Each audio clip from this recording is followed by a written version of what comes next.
When I talk about the gay rights movement, what is the first thing that comes to mind? Is it a pride parade? Is it Stonewall? Is it a protest? Or is it this man?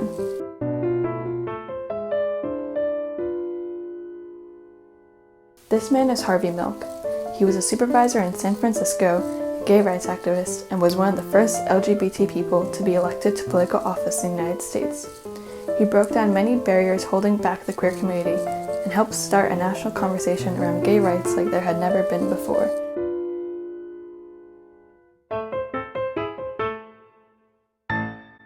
The queer community has made immense progress in the past 50 years. From the days of the Stonewall riots back in 1969, where LGBT people could be arrested for wearing clothes of a gender other than that assigned at birth or for having a same-sex relationship, to where we are today, where we have presidential candidates swearing to protect LGBT rights on TV. We can see a great difference in just a few decades. However, this progress did not happen overnight, and it is important for us to remember those who fought and died for little improvements in LGBT rights over the years. One of these people was Harvey Milk. Harvey Milk was born in 1930 in Woodmere, New York. He knew that he was gay fairly early on, but did not tell his family, friends, and co-workers in order to keep himself safe in a very conservative time and family.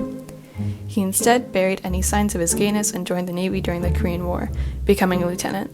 This only lasted about 2 years, as he resigned from his post and was later less than honorably discharged in 1955. Following his resignation and discharge, he worked on Wall Street for a number of years, continuing to be closeted to most that he knew. While working on the Barry Goldwater presidential campaign in 1964, Milk met a man whom he would start a relationship with, and followed him out to San Francisco in 1969 after he was cast in a production of Hair. San Francisco had been known to have a large queer community since its founding, with that community only growing as soldiers were dumped in its ports after being discharged from the military for being queer. This queer community was very prevalent in an area called the Castro, and Milk seemed to find a calling in the centralized community. Milk opened a camera store, Castro Cama, in March of 1973 with his then partner Scott Smith. The store would serve many purposes besides just selling cameras and film over the years, including a polling station during elections and a meeting place for queer people. Milk first ran for city supervisor in 1973, after realizing that his interest in politics and anger at many current laws could be used to make a difference. Milk got quite a lot of media attention during this campaign due to his personality and looks, but many were thrown off by his extremely liberal policies and his hippie look. Milk lost the election, coming in 10th out of 32 candidates running in the city.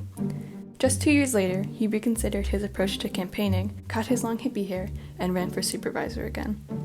Milk lost again, finishing 7th, only one place away from a seat on the Board of Supervisors. Following the second loss, Milk landed a place in Mayor George Mosconi's cabinet.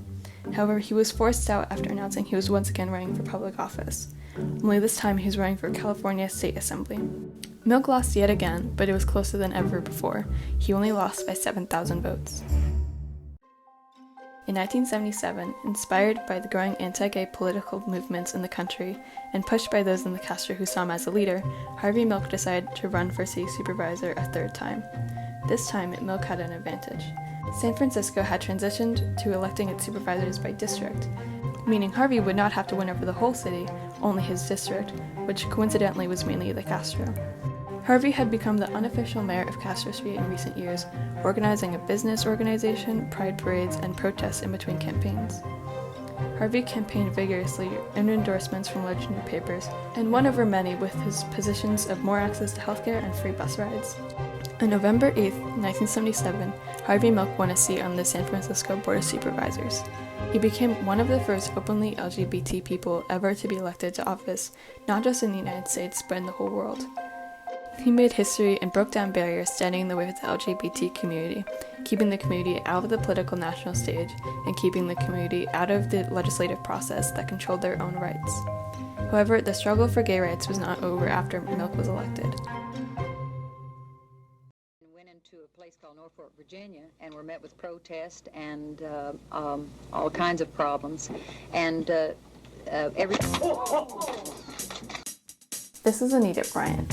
She is a singer, former face of an orange juice company, and loud and proud homophobe. I believe that more than ever before that there are evil forces, even perhaps disguised as something good, that would want to tear down the very foundation of family unity. Anita had devoted her free time to attempting to strip LGBT people of the few rights they had through her organization, Save Our Children, and had successfully campaigned to repeal a Miami law that protected LGBT people from being denied housing due to their sexual orientation.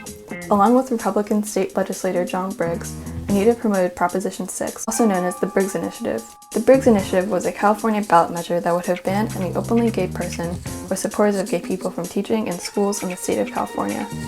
Harvey Milk was opposed to the proposition for many clear reasons and spent much of his first year in office campaigning against it. Milk's main goal to defeat the Briggs Initiative was to gain publicity and attention not just in California, but around the world. In one of his most famous speeches, Milk urged queer people everywhere to come out in order to change the perception of what a gay person is.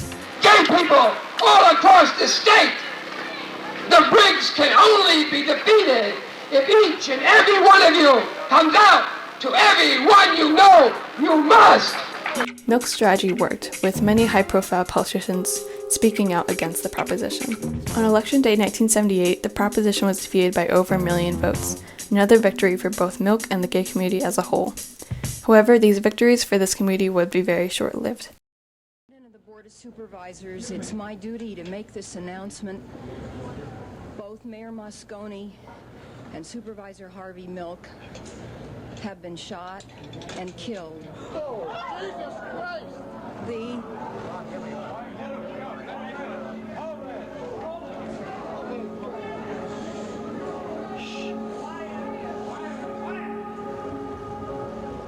suspect is Supervisor Dan White. On November 28, 1978, Dan White, a former supervisor of San Francisco who served with Milk for over a year, entered City Hall with a gun and a pocket full of bullets. He went to the second floor where he demanded his job as supervisor, which he had given up a few weeks earlier due to low pay, back from Mayor George Moscone. When Moscone told White he would not be giving his job back to him, White shot and killed the mayor. White then went to the supervisor's office, where he shot and killed Harvey Milk. As supervisor, he had sworn to cleanse the city of deviants and held a grudge against Milk, voting against anything he proposed, including the biggest LGBT civil rights bill in the country. The assassination sent San Francisco into a deep state of mourning and disbelief, with over 30,000 people marching in a candlelit vigil from the Castro to City Hall in honor of Milk and Moscone. However, this state of mourning and confusion shifted after the verdict. White was found guilty of voluntary manslaughter, the most lenient sentence he could receive, with a maximum prison time of just 2 to 5 years. This was credited to White claiming that junk food, especially Twinkies, had made him insane. The queer community saw this as a mishandling of justice, and their pain transformed into anger. By the end of the night, the clash between thousands of San Franciscans and their police department left City Hall and countless other buildings wrecked, cars burned, and 140 injuries. The night of May 22nd, deemed the White Night riots, were the most violent protests from the gay community since the Stonewall riots a decade before. The next day, on what would have been Milk's 49th birthday, another protest occurred, although this time it was much more peaceful. Over 20,000 people gathered in the Castro to celebrate and mourn Harvey, his life, and his activism. Harvey Milk pushed the gay rights movement ahead by years. His activism helped break down invisible but substantial barriers restricting the LGBT community and brought the conversation around LGBT rights into every household in the country. Although the risks involved with simply being an openly gay person this time in history, especially one with such a large platform, ended up costing Milk his life, Harvey Milk did not die in vain. His life and death acted as a catalyst for the gay community going forwards, empowering countless queer people around the country to come out and stand up for their basic rights. Although he's been dead for over 40 years, Harvey Milk lives on. He lives on through the Presidential Medal of Freedom given to him posthumously. He lives on through the Oscar-winning movie about his life. He lives on through Harvey Milk Day and the USNS Harvey Milk, and countless other places, organizations, and more that bear his name. But most importantly, Harvey Milk lives on through every person still trying to break down the barriers holding back the LGBT community around the world.